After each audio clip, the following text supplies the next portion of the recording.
Well, much of Washington is starting the countdown clock to a possible government shutdown at the end of this week. And while we've had government shutdowns in the past, this one just might be the costliest. Let's start with some government shutdown facts. There have been 20 government shutdowns since 1976, when the current budget-making process was enacted.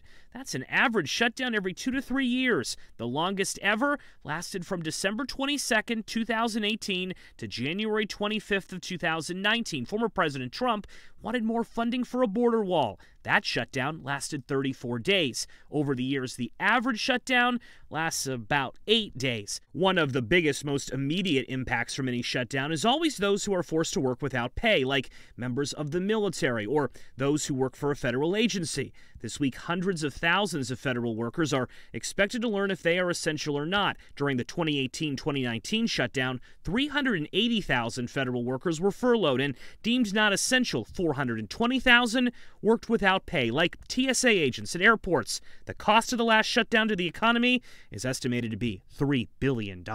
But there is a chance that a shutdown this time could be the costliest ever. Yes, political divisions could make a hypothetical shutdown the longest and therefore the costliest. This year, though, there is a new risk: the country's credit rating.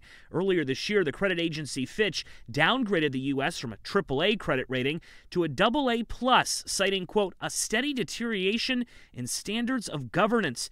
S&P has already downgraded the U.S. A lengthy shutdown this time could prompt another agency like Moody's to downgrade the U.S. too. Credit downgrades can impact interest rates and force some investors around the world who are required to put their money in places with AAA ratings to go elsewhere, hurting the U.S. economy.